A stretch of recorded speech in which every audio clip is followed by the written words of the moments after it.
Super exciting.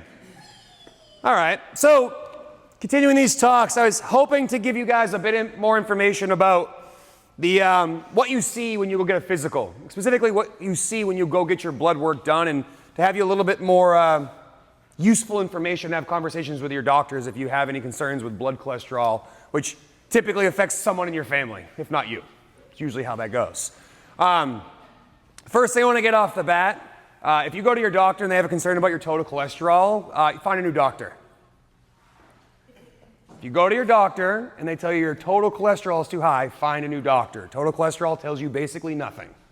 And the fact that they've changed what is considered healthy for total cholesterol from 300 to 220 to 200 to 190 in the last 30 years has done one really good thing for the pharmaceutical industry. It's allowed them to sell statins. So if your doctor goes to you with concerns about your total cholesterol and not anything at all about your triglycerides or your HDL, you should consider finding someone who knows more about blood cholesterol in a useful fashion. Because total cholesterol does not account for anything about what your cholesterol consists of. Is it mostly HDL? Is it mostly LDL? Is it mostly triglycerides? Or is it a combination of three? Because certain combinations, having low triglycerides and high HDL, is actually heart protective and avoids chronic disease.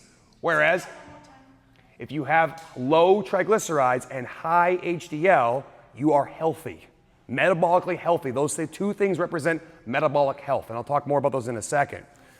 But total cholesterol alone is not a very good predictor of heart issues, heart disease. Neither is LDL. Now, LDL is what gets in the endothelium of your arteries and can cause blockages and builds up. But the thing we should be concerning ourselves with are our triglycerides and our HDL. And I want to tell you a little bit more about what those things are. So your LDL, your low density lipoprotein, is not cholesterol at all. In fact, it is a protein. It is a carrier of cholesterol. It carries cholesterol from your liver to your other organ cells and typically to fat deposits. So when you overproduce cholesterol via having too much carbohydrate in your liver, LDL is what transports that fat tissue or that fat molecule from your liver to other places for storage or for use. HDL is high density lipoprotein, and it carries fat from your cells to your liver for absorption and to be used. So essentially what HDL does is takes fat out of the cell, brings it to your bloodstream where it can go to the liver and be used as either a waste product, it's metabolically used and waste up, or it's turned into energy. Now your triglycerides are the main constituent of the fat and oil in your blood. Triglycerides are a great indicator of insulin sensitivity. So the lower your triglyceride number, the more insulin sensitive you are. You want to try to get that number as low as you can. I'm going to talk about how you do that here in a minute. But your triglycerides and your HDL are the two numbers you should be more concerned with when you get blood work, not so much your total cholesterol.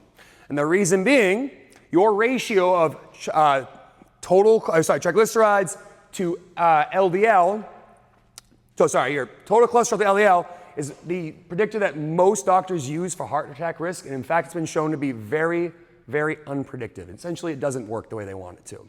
What's a much better predictor is where your triglycerides are, where your HDL is, and then what the ratio of your triglycerides to your HDL is.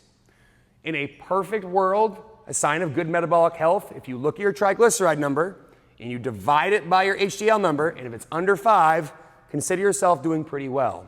An easy one is, average triglyceride number is somewhere around 150 or less, HDL around 50 for women. That'd put you at a ratio of 3. That would be a good place to be. Any more than that, not as great. The goal is to stay under 5 for that ratio. Now, question often is, now how do I fix these things? All right, so if I do go to the doctor and they're concerned about that, and maybe I don't pay attention to total cholesterol, but I do notice that my HDL is low or my triglycerides are high, the fix to get your triglycerides down are to reduce the consumption of sugars and starches and alcohol. Those are the only two things they've shown via diet to have any impact on lowering your triglycerides. Less processed carbohydrate, less sugar, less starches, less sweets, and less alcohol. For the HDL, which is the thing you want to go up, alcohol moderation, which they define as 1 to 2 drinks a week. Consuming healthy fats, healthy saturated fats specifically, so that's going to be your meats, that's going to be your dairy, your hard cheeses, that's going to be butter, that's going to be coconut oil, things of that nature. And the last but not least is get moderate to vigorous activity. Those are the things that are shown to raise your HDL. So good news, you guys already did a good bit of raising your HDL in class today. To continue to have that be in your favor, go home and eat something healthy. Something that looks like that poster over by the clock. Eat meat and vegetables, nuts and seeds, some fruit, little starch, and no sugar. And you're doing the things that you need to be doing to avoid having blood lipid markers that are going closer to sickness and further away from fitness, which again, fitness for us is just health. Think of it like super health. Do you all have any questions? So again, the take-home message here is when you go get your blood work next time, if your doctor raises a stink about total cholesterol, say yeah, them, and then look at these two numbers, your triglycerides and your HDL. Those are the two numbers you need to be concerned with. And if you don't remember any of that, you just remember I got the blood work done, I remember something, bring it to me and we can talk about it. But that's what we're looking for, what your HDL number is and what your triglyceride numbers are, because they are both indicators of metabolic health. Take your triglycerides, divide it by your HDL. You want it less than 5. Less than 5 is the ideal, yes. Any questions? Yes, Mom? Fire away with personal questions. Last time I got my HDL done, it was like 90. I don't know what my triglycerides are, but last time I got my HDL, it was like 90. So you don't know what your ratio is? I can't imagine my triglycerides are over 270, which would put me under 3, or over 3. But it has been a while since I got tested. Yes, Daniel. Just haven't seen your post on Instagram about Netflix and stuff. I'm kind of curious what will the participation in Netflix look like for the gym or here? I don't think the gym will recognize any difference in what we do day to day, but basically all the Metfix nod is any gym that takes the CrossFit message, which is literally the 100 words of fitness, and tries to live by that and understands that the point of these places is to help people live their best life.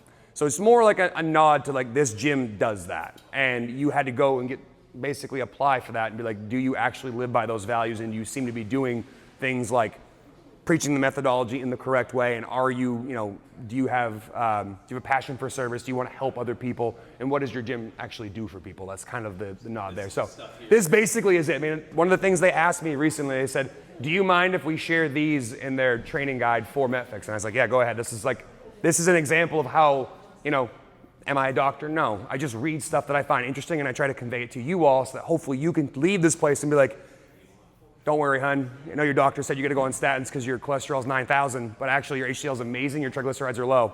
Don't sweat it. Now, obviously, doctors are valuable. I'm not going to say that. They're not valuable, but I think, unfortunately, this type of stuff isn't paid attention to, or like it hasn't caught up with what's mainstream for like what actually is a sign of metabolic health.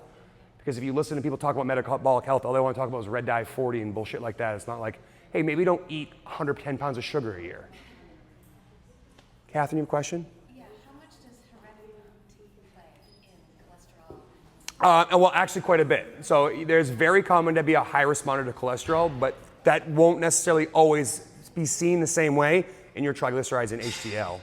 It may mean you have high LDL, which again, for some people is concerning to their doctor, but actually doesn't have a very good correlation with what we call MI risk, which is myocardial infarction, heart attack risk. So that's again why total cholesterol is not the best predictor, is because it doesn't take an account into what any of these ratios are. You could have very good you could have very good HDL, like high numbers, low triglycerides, and extremely high LDL, and you'll have high cholesterol without any accounting for like what that cholesterol is. So the answer to your question is that can have a huge factor. Any other questions? Well, cool. Thanks for hanging out, guys. Hope you found that informative. Kate said she wants you to come to her apartment and come through